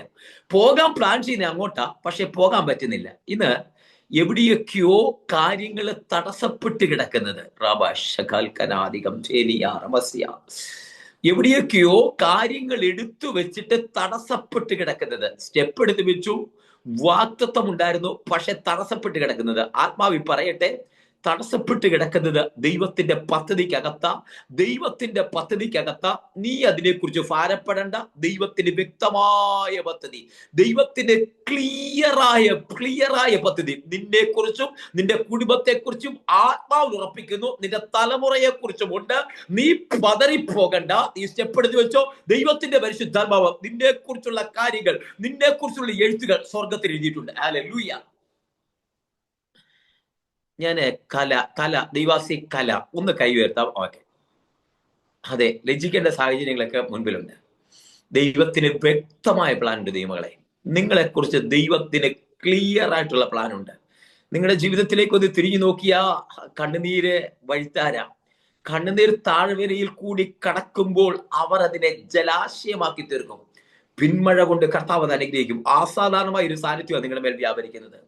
നിങ്ങൾ ചിന്തിക്കുന്നതിനപ്പുറത്തെ ഒരു സാന്നിധ്യമാണ് നിങ്ങളുടെ മേൽ വ്യാപരിക്കുന്നത്. നിങ്ങൾ തകർന്നു പോകുമെന്ന് ലോകം വിധി എഴുതി മുന്നോട്ട് പോകാൻ പറ്റുമോ എന്ന് നിങ്ങൾക്ക് പോലും അറിയാത്ത സാഹചര്യം.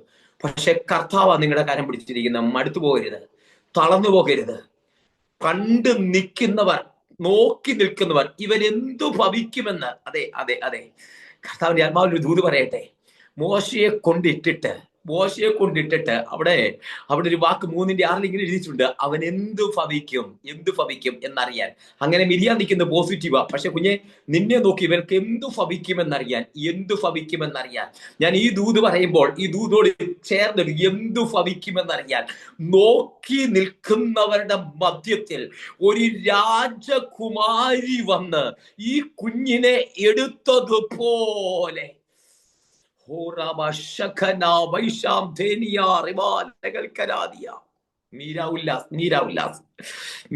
നിങ്ങൾ ഈ ദൂതം കൊണ്ട് പിടിച്ചോ കേട്ടോ. നിങ്ങൾ ഈ ദൂതം കൊണ്ട് റിസീവ് ചെയ്തോ. ഇതെന്റെയാന്ന് പറഞ്ഞ് പിടിച്ചോ. നോക്കി നിൽക്കുന്നവരുടെ മധ്യത്തിൽ ഇത് എന്തു ഭവിക്കുമെന്നാ. എന്തു ഭവിക്കും നമുക്ക് കാണാമല്ലോ, നമുക്കൊന്ന് നോക്കാം എന്തു ഭവിക്കും എന്ന് പറഞ്ഞ് ചുടനാധികനാ രഗമാ രഗതാ. ചിലർക്ക് മനസ്സിലാകാൻ വേണ്ടി ചൂട് ആഴ്ത്തി പറയട്ടെ. അച്ചായനും കൊച്ചപ്പനും ഒക്കെ വന്നിട്ട് പറഞ്ഞു, കസിൻസും ഒക്കെ വന്നിട്ട് പറഞ്ഞു, ഞങ്ങൾക്കും കൊച്ചുങ്ങളുണ്ടായിരുന്നു, ഞങ്ങളുടെയൊക്കെ കൊച്ചുങ്ങളെ നൈനദീർ കൊന്നതാ, ഈ 3 മാസം സൂക്ഷിച്ചത് കൊണ്ടാ, ഇപ്പം മറുപടി കിട്ടുന്ന കൊണ്ട് നടന്നത് കൊണ്ടാ ഇപ്പൊ ഈ വേദന കണ്ടോ, സങ്കടം കണ്ടോ. ഇത് നദിയിലേക്ക് ഒഴുക്കാൻ പോവാ.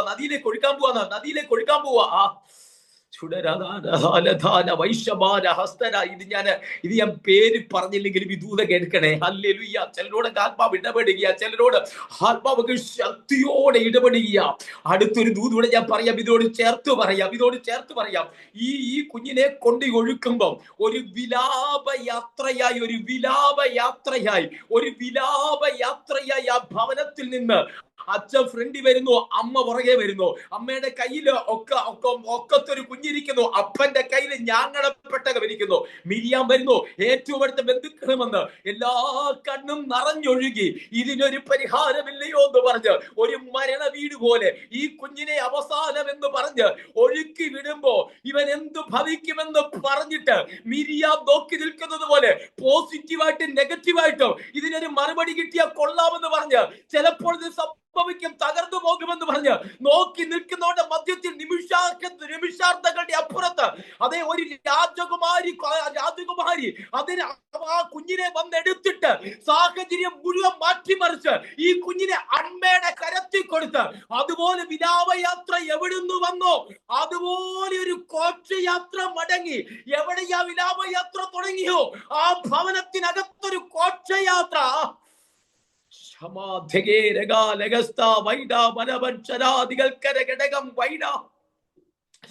എവിടെയാ ഒരു വിലാപയാത്ര ഉണ്ടായത്? അതേ ഇടത്തിലൊരു ഘോഷയാത്ര. ഹർമൽ ഖവാന ഘടക പ്രവാന ഹസ്തനാദികൾക്കരാദിയ.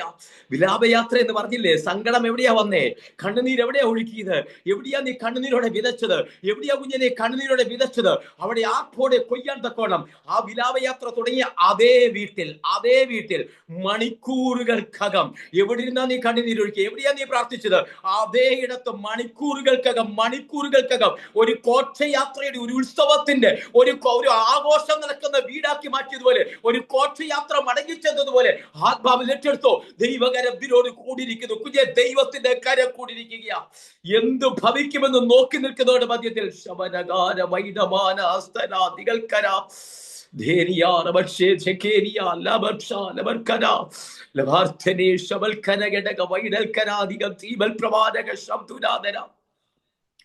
ഒരു ഭയങ്കര ദൈവസാന്നിധ്യം വ്യാപരിക്കുന്നുണ്ട്. ഒരു ഭയങ്കര ദൈവസാന്നിധ്യം ഞാൻ എൻ്റെ ശരീരത്തിൽ ആത്മാവിൽ അറിയുക, ഭയങ്കര ദൈവസാന്നിധ്യം അറിയുക. ഇതൊരു ദൈവനിയോഗമായിരുന്നു. ചിലപ്പോൾ ഞാൻ മാറ്റി വെക്കണോന്ന് ആന്റിയോട് ചോദിക്കുന്ന ഒരു മീറ്റിംഗാണ്. പക്ഷേ ദൈവനിയോഗമാ. പരിശുദ്ധാത്മാവ് നയിക്കുന്ന ഒരു മീറ്റിംഗാ. പരിശുദ്ധാത്മാവിന്റെ വലിയ സാന്നിധ്യം. എവിടെയാ താഴ്ന്നുപോയെ? എവിടെയാ നിന്നെ കൊണ്ട് ഇത്രയൊക്കെ പറ്റത്തുള്ളൂ എന്ന് പറഞ്ഞ് എവിടെയാ താഴ്ന്നുപോയെ? അവിടെ തന്നെ ഉയർത്തപ്പെടുക. ഒരു ആന്റി പ്രാർത്ഥിച്ചായിരുന്നല്ലോ. ആന്റി പ്രാർത്ഥിച്ച് ഈ മീറ്റിംഗ് അങ്ങോട്ട് പ്രാർത്ഥിച്ച് എനിക്ക് കൈമാറുന്നതിന് മുമ്പ് പ്രാർത്ഥിച്ച ഒരു ആന്റി ഉണ്ടല്ലോ. അതിന്റെ പേരെനിക്ക് അറിയത്തില്ല, ഞാൻ താഴോട്ട് നോക്കുന്നില്ല. ആ ആന്റി ആ വചനം ഇങ്ങനെ ഏറ്റെടുത്തോ കേട്ടോ. ആ വചനം ഏറ്റെടുത്തോ. ഒരു ഭയങ്കര ഒരു കൊയ്ത്തിന്റെ ഒരു തുടക്കം പോലെ. കൊയ്ത്തിന് മുമ്പ് കണ്ണുനീരോടെയാ വിതയ്ക്കുന്നത്. പക്ഷെ കൊയ്യുന്നത് ആർപ്പോടെയാ കൊയ്യുന്നത്. അതാ വ്യത്യാസം. അത് വിതയ്ക്കുന്നത് കണ്ണുനീരോടെയാ, കൊയ്യുന്നത് ആർപ്പോടെയാ.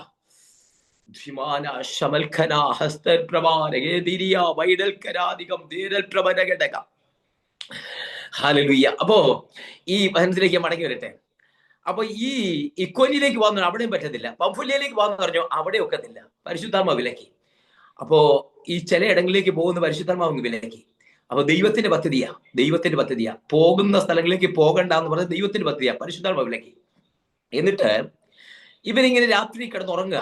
അപ്പൊ ഏഷ്യാമാരുടെ സൈഡിൽ ചെന്ന് ഇങ്ങനെ കിടന്നുറങ്ങിക്കൊണ്ടിരിക്കുമ്പോ പൗലോസ് ഒരു ദർശനം കണ്ടു. ആ ദർശനം എന്താണെന്നറിയോ? ദർശനം ഇങ്ങനെയാ: മെക്കദോനിയിൽ നിന്ന് ഒരാള് വന്ന് കൈകാട്ടി വിളിക്കുന്നു. ഒരു ദർശനം. എന്നിട്ട് പറഞ്ഞു, ഞങ്ങളെ രക്ഷിക്കാം. ഞങ്ങളെ രക്ഷിക്ക എന്ന് പറഞ്ഞ് കൈകാട്ടി വിളിക്കുന്ന ഒരു ദർശനം. ഹല്ലേലൂയ. ഇത് കണ്ടു. കൈകാട്ടി വിളിക്കുന്ന ഒരു ദർശനം കണ്ടു. ഈ ദർശനം കണ്ടിട്ട് പൗലോസ് പിറ്റേ ദിവസം രാവിലെ പാക്കപ്പ് ചെയ്തു. നമ്മുടെ പെട്ടിയൊക്കെ ഇവിടെയൊക്കെ ഈ മിഡിൽ ഈസ്റ്റിലൊക്കെ ഉള്ളവർക്ക് പെട്ടെന്ന് മനസ്സിലാവും. പെട്ടെന്ന് പാക്ക് ചെയ്തു. അപ്പൊ ശിലാസ് എങ്ങോട്ടാച്ചാ? കർത്താവ് ഗൈഡൻസ് തന്നു മെക്കദോനിയിലേക്ക്, മാസിഡോണിയയിലേക്ക്. അതാണ് യൂറോപ്പിലേക്കുള്ള ആദ്യ എൻട്രൻസ്. യൂറോപ്പിലേക്ക്. അങ്ങനെ പൗലോസ് ഇറങ്ങി, ശീലാസ് ഇറങ്ങി. ലൂക്കോസ് കൊണ്ടെന്ന് പറയുമ്പോൾ നമ്മൾ കാരാഗ്രഹത്തിൽ ചെല്ലുമ്പോൾ പൗലോസിനെ ശീലാസിനെ മാത്രമേ കാണുന്നുള്ളൂ. അപ്പോ ഇവരിങ്ങനെ ഒരുമിച്ചിറങ്ങി അങ്ങനെ യാത്ര ചെയ്ത് എവിടെ പാർക്കണമെന്നറിയാതെ 12ാമത്തെ വാക്യം എത്തുമ്പോൾ അവിടെ നിന്ന് കപ്പൽ നീക്കി ഫിലിപ്പിയ പട്ടണത്തിൽ ചെന്നിറങ്ങി. ഫിലിപ്പിയ പട്ടണം ഞാൻ ആദ്യം പറഞ്ഞില്ലേ, ഫിലിപ്പ് എന്ന് പറയുന്നത് അലക്സാണ്ടർ ചക്രവർത്തിയുടെ അപ്പന്റെ പേരാണ് ഫിലിപ്പ് എന്ന് പറയുന്നത്. ഈ ഫിലിപ്പിയ പട്ടണത്തിൽ ചെന്നിറങ്ങി അവിടെ കാര്യങ്ങളൊക്കെ ഏകദേശം ഓക്കെയായി. അങ്ങനെ ഫിലിപ്പിയ പട്ടണത്തിൽ ചെന്ന് ഇങ്ങനെ ഇറങ്ങി അവിടെ ചെന്ന് അവിടെ സിനഗോഗ് കാണും. യഹൂദന്മാര് പോകുന്ന എല്ലാ സ്ഥലത്തും സിനഗോഗ് കാണും, പ്രാർത്ഥന കാണും. ഒരൊറ്റ പ്രാർത്ഥനാ കൂട്ടായ്മ അവിടെ ഇല്ല. അവിടെയാ പ്രശ്നം. ഒരൊറ്റ പ്രാർത്ഥനാ കൂട്ടായ്മ അവിടെ ഇല്ല. എവിടെയെങ്കിലും ഒരു സഹായം കിട്ടും, ഒന്ന് പ്രാർത്ഥിക്കാൻ കൂടി ഒരാളെ കൂടെ കിട്ടുമെന്നായിരിക്കും. ചില സമയത്ത് അങ്ങനെയാണ്. പ്രാർത്ഥിക്കാൻ ഒരാൾ പോലുമില്ല. അവിടെയാ കൈത്താങ്ങായിട്ട് ഇതുപോലെയുള്ള സൂം കൂട്ടായ്മകളോ അല്ലെങ്കിൽ പ്രയർ കൂട്ടായ്മകളോ ഇതുപോലെ ഈ ദൈവാസിമാരെ പോലെ ആരെങ്കിലും ഒക്കെ വന്നു വിടുന്ന അവിടെയാണ്. അത് മനസ്സിലാക്കിക്കോണം. ഒരു പ്രാർത്ഥനയ്ക്ക് ഒരു ഇടം അന്വേഷിച്ചു ചെല്ലുന്നിടത്തൊക്കെ തടസ്സമാ, അല്ലെങ്കിൽ സമയമില്ല, അങ്ങനെയൊക്കെ പറയുന്നിടത്താ ഇതുപോലൊരു കൂട്ടായ്മകള് നിങ്ങൾ കണ്ടെത്തുന്നത്. ഈ കൂട്ടായ്മയുടെ പ്രത്യേകത എന്താ അറിയാവോ? ഈ കൂട്ടായ്മ നിങ്ങൾക്ക് കൈത്താങ്ങല. പ്രാർത്ഥിക്കാൻ ആരുമില്ലാത്ത ഇടങ്ങളിലെ ഈ കൂട്ടായ്മ നിങ്ങൾക്ക് കൈത്താങ്ങല, നിങ്ങളെ ബലപ്പെടുത്തും. നിങ്ങൾക്ക് കൈത്താങ്ങല കൂട്ടായ്മ. അർമനാസിയ ധുനദൽഖനാധികേനിയ വൈശ്യപ്രഭാനഗസ്തരധനഘടക വൈതൽഖനാധികം ചേരിയ. നിങ്ങൾക്ക് ഈ കൂട്ടായ്മ കൈത്താങ്ങല. ഞാൻ ഈ പറയുമ്പോണ്ടല്ലോ ചിലരെ പേര് നിങ്ങൾ ഞാനത് തെറ്റായിട്ട് പറയല്ലോ കേട്ടോ. നിങ്ങളുടെ സഭയ്ക്കാണ് നിങ്ങൾ പ്രാധാന്യം കൊടുക്കേണ്ടത്. നിങ്ങൾ ഉൾപ്പെടുന്ന കൃത്യമായിട്ട് സഭയിൽ ആരാധിക്കുകയും പ്രാർത്ഥിക്കുകയും ചെയ്യണം. പക്ഷേ ചില സമയങ്ങളിൽ നമുക്ക് ആ സഭയിൽ ചില കാര്യകാരണങ്ങൾ കൊണ്ടോ ചില തിരക്കുകൾ കൊണ്ടോ ഒക്കെ പറ്റിയില്ലെന്ന് വരും. നമ്മുടെ വേദനയ്ക്കകത്ത് പ്രാർത്ഥിക്കുന്ന ചിലരുണ്ടാകും. ചിലര് പെട്ടെന്നൊന്ന് പ്രാർത്ഥിക്കാൻ നമ്മുടെ സാഹചര്യത്തിനകത്ത് ഈ പ്രാർത്ഥനാ കൂട്ടായ്മ പോലെ ചിലരുടെ ഉണ്ടാകും. ഇങ്ങനെ കയറുമ്പോൾ നിന്നോട് ദൈവാത്മാവ് സംസാരിക്കും. നിന്നോട് ദൈവത്തിന്റെ ആത്മാവ് ഇടപെടും. അവിടെ ദൈവത്തിന്റെ ആത്മാവിന്റെ സ്പർശനം നിന്റെ മേലുണ്ടാകും. എപ്പോഴും കേട്ടിട്ടുള്ള വചനമായിരിക്കും, എപ്പോഴും കേൾക്കുന്ന ആളായിരിക്കും ചിലപ്പോൾ പറയുന്നത്. പക്ഷെ ഈ വചനം നിനക്ക് ആശ്വാസമായിരിക്കും.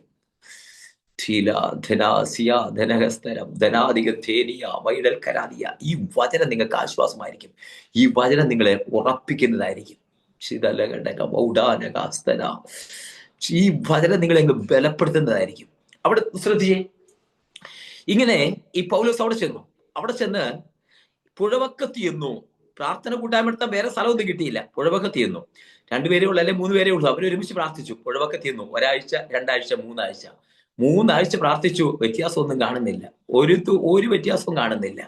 ഞാൻ ഇവിടെ ഈ ജൂലി എന്ന് പറയുന്ന വീഡിയോ ഓണാക്കാത്തൊരു കണക്ഷൻ കാണുന്നില്ല. ജൂലി വീഡിയോ ഓണാക്കാത്തൊരു കണക്ഷൻ. ആ കണക്ഷനിൽ ആരാ ഇരിക്കുന്നതെന്ന് എനിക്കറിയില്ല. പക്ഷെ ഞാനൊരു ദൂത് നിങ്ങളോട് പറയാം. ഉണ്ടെങ്കിൽ ഒന്ന് അൺമ്യൂട്ട് ചെയ്ത് ഒരു പ്ലേസിലോട് പറഞ്ഞു. അതിനകത്ത് കേൾക്കുന്നുണ്ടെങ്കിൽ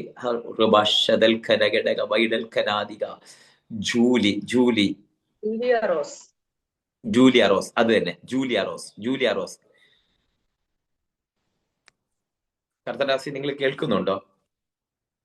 ചുടമന റിബ ഒന്ന് കേൾക്കുന്നുണ്ടെങ്കിൽ സാഹചര്യം ഉണ്ടെങ്കിൽ ഓൺ ചെയ്യാൻ പറ്റും, ഓൺ ചെയ്തു. ഇല്ലെങ്കിൽ നിങ്ങളോട് പറയാം. നിങ്ങളൊരു കൂട്ടായ്മ, നിങ്ങൾക്കൊരു കൈത്താങ്ങല്. ആ കണക്ഷനകത്ത് ജൂലിയ റോസ്, നിങ്ങൾക്കൊരു കൂട്ടായ്മ, നിങ്ങൾക്കൊരു കൈത്താങ്ങല് പരിശുദ്ധാത്മാവ് ഏൽപ്പിച്ചു തരുന്നു. നിങ്ങൾക്ക് കൂട്ടായ്മ, നിങ്ങളെ സപ്പോർട്ട് ചെയ്യുന്ന, നിങ്ങൾക്ക് വേണ്ടി പുഴവക്കത്ത് നിന്ന് പ്രാർത്ഥിക്കാൻ ആരുമില്ല, ഒറ്റപ്പെട്ട് പ്രാർത്ഥിക്കുന്ന ഇടത്ത് നിങ്ങൾക്ക് വേണ്ടി കർത്താവിന്റെ കരമുണ്ട്. പ്രാർത്ഥന കൂട്ടായ്മ. മറിയ എലിസബത്തിനെ അന്വേഷിച്ചു. എവിടുന്നാന്നറിയോ? പള്ളി തൊട്ടടുത്തുണ്ട്.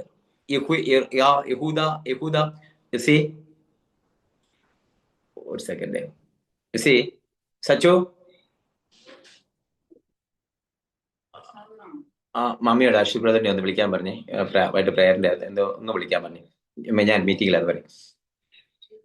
ഓക്കെ, നോക്കിക്കേ. ഈ പുഴവക്കത്തിരിക്കുമ്പോ ആരുമില്ല കൂട്ടായ്മയ്ക്ക്. പൗലോസ് ശിലാസ് മാത്രമേ ഉള്ളൂ. പക്ഷെ അവരും മടങ്ങിപ്പോയില്ല. ഇവിടെ ആരുമില്ലെന്ന് പറഞ്ഞ് മടങ്ങിപ്പോയില്ല. ജൂലിയ റോസ്, നിങ്ങളുടെ സാഹചര്യത്തിനകത്ത് ഭയങ്കരമായിട്ട് പ്രാർത്ഥനയ്ക്ക് കൂട്ടായ്മ.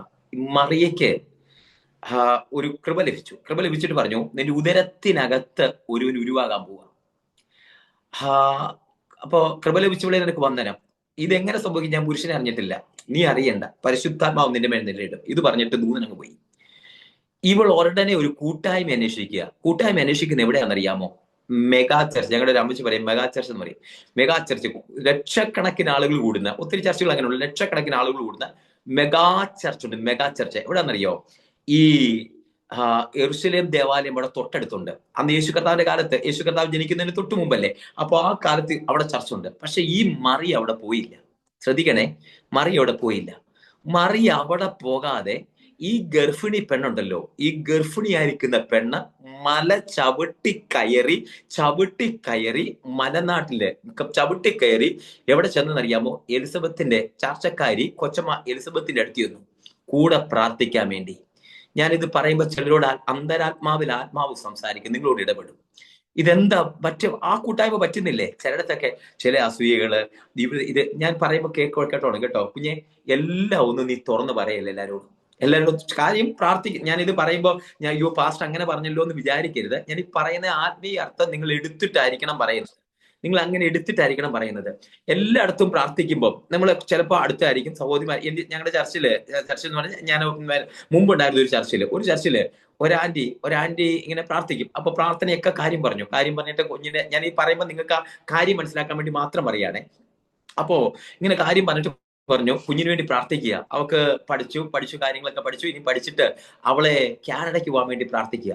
അപ്പൊ കാനഡയ്ക്ക് പോകാൻ വേണ്ടി എല്ലാവരും ഇന്ന് പ്രാർത്ഥിക്കുന്നു, ഉപവസിച്ച് പ്രാർത്ഥിക്കുന്നു, എല്ലാവരും പ്രാർത്ഥിച്ചു. പ്രാർത്ഥിച്ച് അങ്ങോട്ട് എഴുന്നേറ്റ ഉടനെ, ഞാൻ തെറ്റായിട്ട് പറയാൻ ചിന്തിക്കില്ല, അത് പറയാൻ പാടില്ല, പക്ഷെ ഞാനിത് കാര്യം ഒന്ന് മനസ്സിലാക്കാൻ വേണ്ടിയാ. അപ്പോ ഈ എല്ലാവരും പ്രാർത്ഥിച്ച് പോയി കഴിഞ്ഞ ഉടനെ ഒരാഞ്ചി എഴുന്നേറ്റിട്ട് വേറെ ആഞ്ചിയുടെ, അത് ഞാൻ കേട്ട സംഭവമാണ്, ഒരാഞ്ചി പറയാം, അവർക്ക് എന്തിന്റെ കുറവാ, എന്നിട്ടും കൊച്ചിനെ അങ്ങ് കാനഡയ്ക്ക് വിടാനായിട്ട് എന്റെ കാര്യമുണ്ടോ? ഈ 5 മിനിറ്റ് മുമ്പ് പ്രാർത്ഥിക്കുകയായിരുന്നു. അപ്പൊ ഞാൻ പറയുന്ന കാര്യം കേട്ടോ, എല്ലാ കാര്യങ്ങളും എല്ലാവരോടും പറയണ്ട. അത് ദൈവത്തിന്റെ അടിസ്ഥാനത്തിൽ നിങ്ങൾക്ക് നിയോഗമുള്ളവരോടെ പറയാവുള്ളൂ. നിങ്ങൾക്ക് നിയോഗമുള്ള ആളുകളെ, ഇപ്പൊ ഞാൻ അവരോട് മാത്രമല്ല ചിലരോടൊക്കെ ആത്മാവിൽ പറയാം കേട്ടോ. നിങ്ങൾക്ക് നിയോഗമുണ്ട്. ചിലരോട് ഇങ്ങനെ മനസ്സ് ഓപ്പണാക്കാൻ ദൈവത്തോട് ചോദിക്കണം, പരിശുദ്ധാത്മാവോട് ചോദിക്കണം, ഞാൻ ഇത് പറയണോ വേണ്ടയോ? എന്റെ തലമുറയുടെ കാര്യം, എന്റെ കുടുംബത്തിന്റെ കാര്യം, സ്പെഷ്യലി ശുശ്രൂഷയായിട്ട് ബന്ധപ്പെട്ടുള്ള കാര്യം, ശുശ്രൂഷയായിട്ടൊരു ഓപ്പണിംഗ് ആയിട്ട് ഇങ്ങനെ ബന്ധപ്പെട്ടുള്ള കാര്യം നിങ്ങൾ പറയല്ലേ. നിങ്ങൾ പറയുന്നത് അത് കർത്താവിനോട് പ്രാർത്ഥിച്ച നിയോഗത്തോടെ നിങ്ങൾക്ക് ഉറപ്പുണ്ടാകണം. ഞാൻ പറഞ്ഞ വാക്കിലേക്ക് മടങ്ങി വരട്ടെ.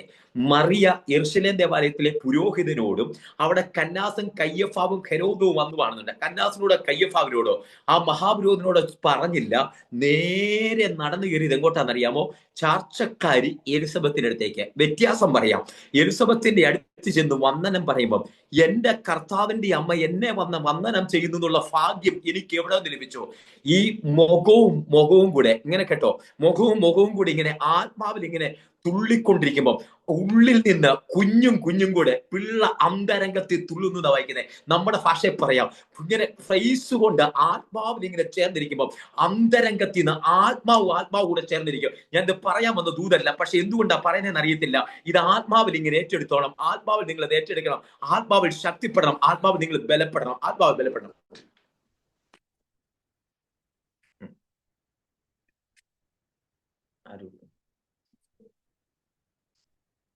ഓക്കെ, ആത്മാവിൽ ഇങ്ങനെ ബലപ്പെടണം. ഈ വാക്ക് എന്തിനാണെന്ന് അറിയണം. ഇത് ആത്മാവിൽ ബലപ്പെടണം. ആത്മാവ് ബലപ്പെടുത്തുന്ന ചിലരെ നിയോഗത്തോടെ ഏറ്റെടുക്കണം. ഞാനിത് പറയുമ്പോൾ എനിക്കറിയില്ല കേട്ടോ, ഞാനിത് വ്യക്തിപരമായിട്ട് പറയുന്നില്ല. വ്യക്തിപരമായിട്ട് പറഞ്ഞാൽ വേറെ പ്രശ്നമുണ്ട്. അതുകൊണ്ട് ഇത് ആരോടാ പറയുന്നതെന്ന് വെച്ചാൽ നിങ്ങൾ അത് ഏറ്റെടുത്തോണം. എല്ലാവരോടും എല്ലാം ഷെയർ ചെയ്യരുത്. ഇതിനൊരു അടയാളം കൂടെ ഞാൻ പറയാം. ഞാനത് പറയണ്ടായിരുന്നു എന്ന് തോന്നിയില്ലേ, അത് നിങ്ങളോട് തന്നെ സംസാരിക്കുന്നത്. അവരോടത് പറയണ്ടായിരുന്നു എന്നൊരു തോന്നലുണ്ടായില്ലേ? പറയണ്ടായിരുന്നു, അത് നിങ്ങളോട് തന്നെ സംസാരിക്കുന്നത്. എല്ലാവരോടും പറയില്ല. പ്രാർത്ഥനയ്ക്ക് കൈ തരുന്ന, പ്രാർത്ഥനയ്ക്ക് സപ്പോർട്ട് ചെയ്യുന്ന, പ്രാർത്ഥനയ്ക്ക് നിയോഗം തരുന്ന ചിലരുണ്ട്. അവരോട് മാത്രമേ പറയാവൂ. പ്രാർത്ഥനയ്ക്ക് സപ്പോർട്ട് തരുന്ന, കൈത്താങ്ങിൽ തരുന്ന ഇതുപോലുള്ള ഗ്രൂപ്പ് ഉണ്ട്. ഇതിനകത്ത് പറയുമ്പോൾ ഇങ്ങനെ പ്രാർത്ഥിക്കാനായിട്ട് ഒരുമിച്ച് ഒരേ ഹൃദയത്തോടെ ഒരേ ആത്മാവിൽ ചേർന്നിരിക്കുക. ഇത് നിങ്ങൾ മനസ്സിനകത്ത് കുറിച്ചോ? അപ്പൊ ഈ പുഴവക്കത്ത് ചെന്ന് അപ്പം മറിയയും എലിസബത്തും നിങ്ങളുടെ മനസ്സിൽ നിന്ന് മാറില്ലേ? അതൊക്കെ ആ ദൂതുകളൊക്കെ എനിക്കറിയാം. അത് പരിശുദ്ധാത്മാവ് ഇങ്ങനെ ഡൈവേർട്ട് ചെയ്ത് കറക്റ്റ് ഏരിയയിലോട്ട് വിട്ടോളും. അപ്പൊ ഈ പുഴവക്കത്ത് ചെന്ന് പൗലോസ് ശീലാസോട് പ്രാർത്ഥിക്കുക. പുഴവക്കത്ത് ചെന്ന് പ്രാർത്ഥിക്കുന്നു. 1 ആഴ്ച, 2 ആഴ്ച, 3 ആഴ്ച, എത്ര ആഴ്ച കുറെ കാലമായിട്ടും ആരുമില്ല.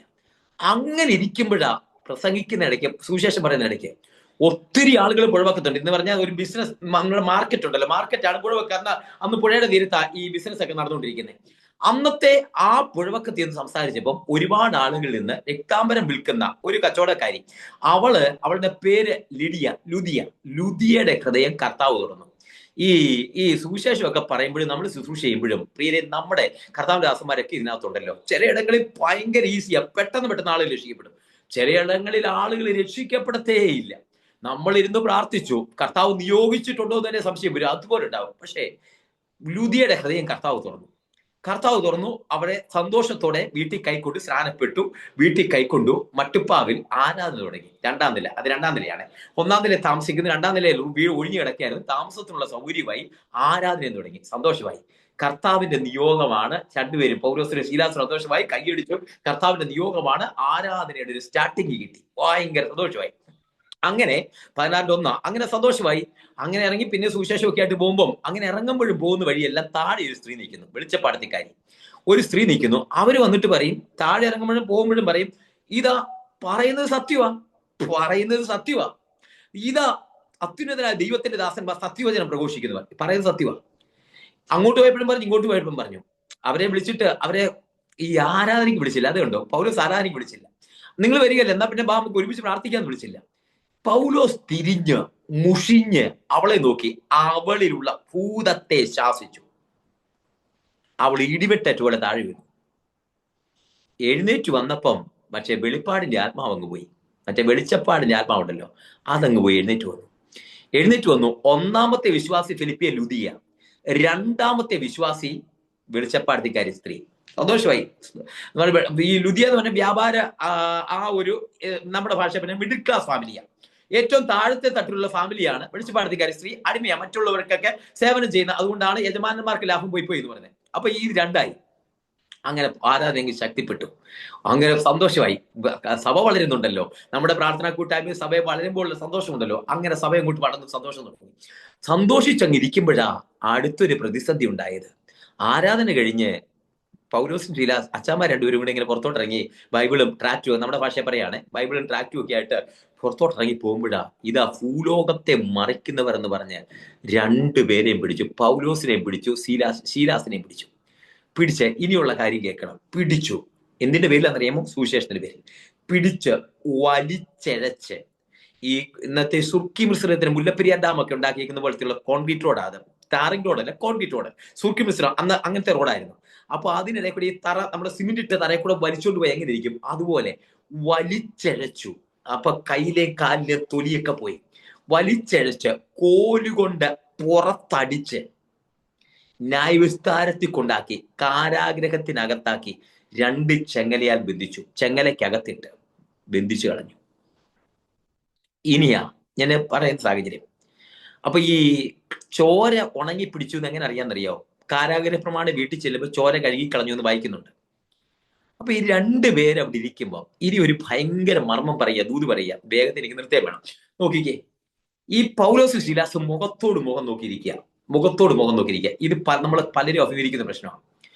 കാരാഗ്രഹത്തിനകത്തിരിക്കുക, കയ്യിലും കാലിലും ചെങ്ങലിട്ടിട്ടുണ്ട്. അങ്ങനെ എഴുതിയിട്ടുണ്ട്, കയ്യും കാലും ആമത്തിട്ടിരിക്കുന്നു. ഇത് റോമൻ കാരാഗ്രഹം അല്ല കേട്ടോ, ഫിലിപ്പിയിലെ കാരാഗ്രഹമാണ്.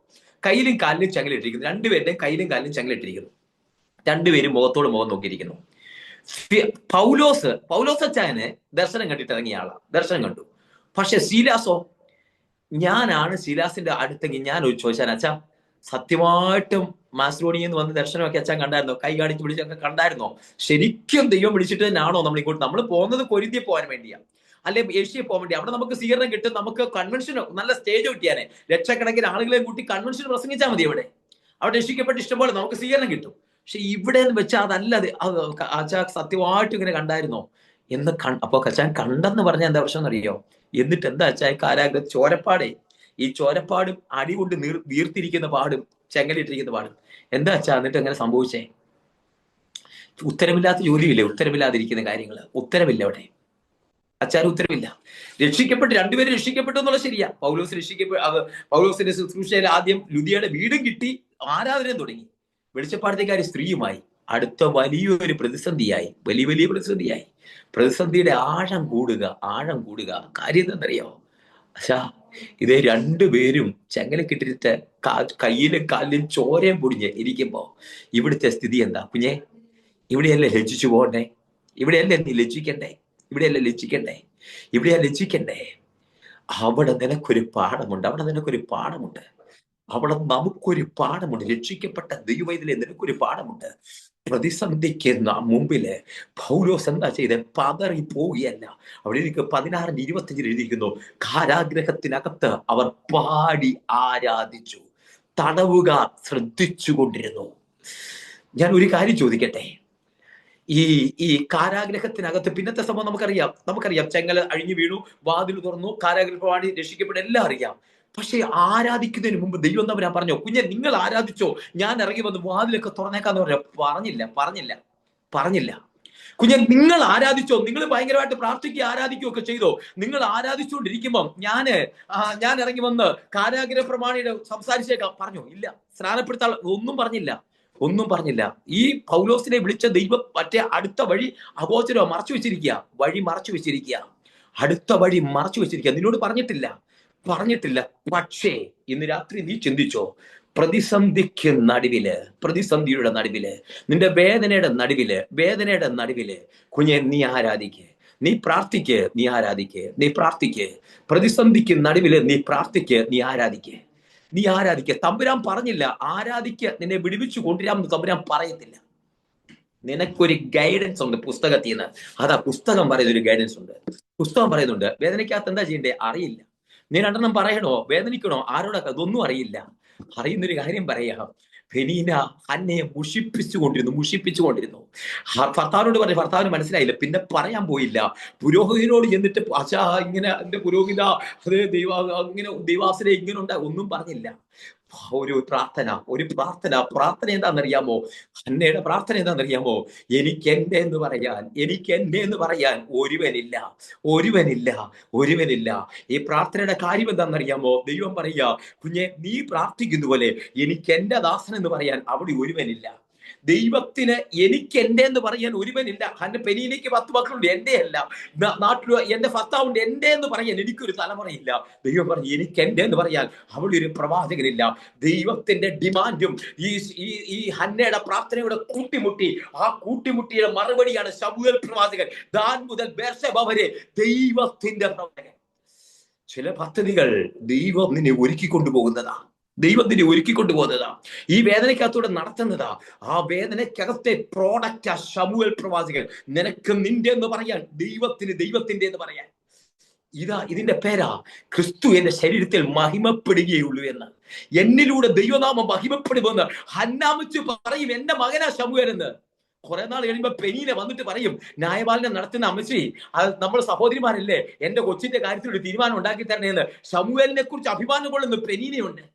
നിന്നെ പുച്ഛിച്ചില്ലേ, നിന്നെ പരിഹസിച്ചില്ലേ, ആ പെനീന നിന്നെ കുറിച്ച് അഭിമാനം കൊള്ളും. അത് ദൈവത്തിന്റെ പ്രവൃത്തിയാന്നില്ലേ.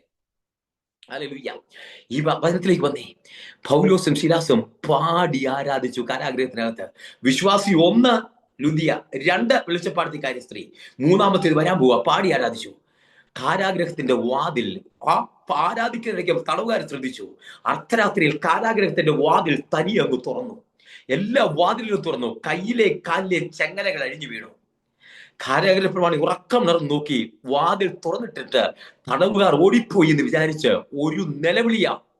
ആ നിലവിളി ഇങ്ങനെയാ നിലവിളിക്കുന്നത്. വെളിച്ചം ചോദിച്ച് അകത്തോട്ട് കയറിയിട്ട്, യജമാനന്മാരെ രക്ഷ പ്രാപിപ്പാൻ എന്ത് ചെയ്യണം? തൊട്ടു മുമ്പ് എന്താ സംഭവിച്ചത് അറിയാമോ? വാളെടുത്തിട്ട് തനിക്ക് തന്നെ ദോഷം ചെയ്യാൻ എന്ന് പറഞ്ഞാൽ ആത്മഹത്യ ചെയ്യാൻ തുടങ്ങി. ആത്മഹത്യ ചെയ്യാനായിട്ട് വാളെടുത്തിരുന്നു. പൗലോസ് പറഞ്ഞു, കുഞ്ഞെ ഒന്നും ചെയ്യല്ലേ, തനിക്ക് ഇതാ ദോഷമൊന്നും ചെയ്യരുത്. ഉടനെ ഒരു ദൂത്, രക്ഷ പ്രാപിപ്പാൻ എന്ത് ചെയ്യണം? അവിടെ സുവിശേഷം ഒന്നും പറഞ്ഞില്ല, ഒരു സുവിശേഷം പറഞ്ഞില്ല, ഒന്നും പറഞ്ഞില്ല. ഒറ്റ വാക്കേ പറഞ്ഞുള്ളൂ, പാടി ആരാധിച്ചു. ഇത് മതി. ഇരിക്കുന്നിടത്ത് പാടി ആരാധിച്ചാൽ മതി. ഇരിക്കുന്നിടത്ത് പാടി ആരാധിച്ചാൽ ദൈവത്തോട് പറഞ്ഞാൽ മതി. കുരികിലൊരു വീട് മുഴുവൻ പിടിച്ച് കുഞ്ഞുങ്ങൾക്ക് കൂടും കണ്ടെത്തിരിക്കുന്ന സൈനികളുടെ ദൈവമായ യഹോവയുടെ യാഗപീഠത്തിലേക്ക് അടുക്കുന്ന ഈ ഗ്രൂപ്പിലായിരിക്കും അകത്തിരിക്കുന്ന പ്രിയരെ, നിങ്ങൾ ദൈവത്തോട് പറഞ്ഞാൽ മതിയെന്നേ. കർത്താവിനോട് പറഞ്ഞാൽ മതി. പറയുമ്പോ കാരാഗ്രഹ പ്രമാണി ചാടി വന്നിട്ട് ചോദിക്കാൻ, രക്ഷ പ്രാപിപ്പാൻ എന്ത് ചെയ്യണം? സുവിശേഷം പറഞ്ഞോ? രക്ഷിക്കപ്പെടുമെന്നോ? ഒന്നും പറഞ്ഞില്ല. ഒരു മിഷൻ ചലഞ്ച് ആയിരുന്നോ? നിനക്ക് തന്നെ ദോഷം ചെയ്ത് ഇത്ര മതി. ഇങ്ങോട്ട് ചോദിക്കുക, രക്ഷ പ്രാപിപ്പാൻ എന്ത് ചെയ്യണം? കർത്താവ് യേശുവിൽ വിശ്വസിക്കുക, നീയും നിന്റെ കുടുംബവും രക്ഷ പ്രാപിക്കും. ഇങ്ങോട്ട് ചോദിച്ചവർക്ക് ഒറ്റ മറുപടി, തീർന്നു. ഒരു മറുപടി. ഹല്ലേലൂയ. ജിവാന ഹൽഖമന ശബ്ദന വൈഷാദിയ. ചിലോട് ഞാൻ ഈ ദൂത് പറയാനായിട്ടുള്ള സമയം കിട്ടുന്നില്ല. ഇതിങ്ങനെ ഇതിനകത്തുള്ള ആത്മീയ ദൂതുകൾ ഏറ്റെടുക്കണേ. അങ്ങനെ കേട്ടെ. ഇതിനകത്ത് നീ കാരാഗ്രഹ പ്രമാണി, അതിനകത്ത് നിങ്ങൾ പുറത്തു വരിക രക്ഷിക്കപ്പെടാനായിട്ട്. പിന്നെ വായിക്കുന്നത് ഞാൻ വേഗം പറഞ്ഞു വിടാം. കാരാഗ്രഹ പ്രമാണി അവരെ വീട്ടിൽ കൈക്കൊണ്ടു. അർദ്ധരാത്രിയിൽ തന്നെ അർദ്ധരാത്രി വീട്ടിൽ കൈക്കൊണ്ടു. അവരുടെ രക്തക്കറ കഴുകിക്കളഞ്ഞു. ഇന്നലെ യജമാനനെ എന്ന് പറഞ്ഞ് കാരാഗ്രഹ പ്രമാണിയെ തൊഴുത് നിന്റെയൊക്കെ സുവിശേഷം എന്തായിത്തീരുന്നു അകത്തോട്ട് തള്ളിയ കാരാഗ്രഹ പ്രമാണി. 3-ാമത്തെ വിശ്വാസിയ കാരാഗ്രഹ പ്രമാണി. ഫിലിപ്പിയ പട്ടണത്തിലെ 3-ാമത്തെ വിശ്വാസിയ കാരാഗ്രഹ പ്രമാണി. ആദ്യം മിഡിൽ ക്ലാസ് വന്നു, പിന്നെ താഴത്തെ തട്ടിൽ നിന്ന് ഇപ്പം റോമൻ പൗരനായ ഈ കാരാഗ്രഹ പ്രമാണി വീട്ടിൽ കൈക്കൊണ്ടു. ആദ്യം കൈയൊക്കെ കഴുകി ചോര കഴുകിക്കളഞ്ഞു. ഞങ്ങൾ എഴുതിയിരിക്കുന്ന ചോരക്കറ കഴുകിക്കളഞ്ഞു. എന്നിട്ട് വീട്ടിൽ കൈക്കൊണ്ട് ആഹാരം തിന്നു. വീടടക്കം ആനന്ദിച്ചു. രാത്രി തന്നെ സ്നാനപ്പെട്ടു. വീടടക്കം ആനന്ദിച്ചു. അപ്പോ മുമ്പേ പറഞ്ഞതിന്റെ ഒരു മറുപടി പറയട്ടെ.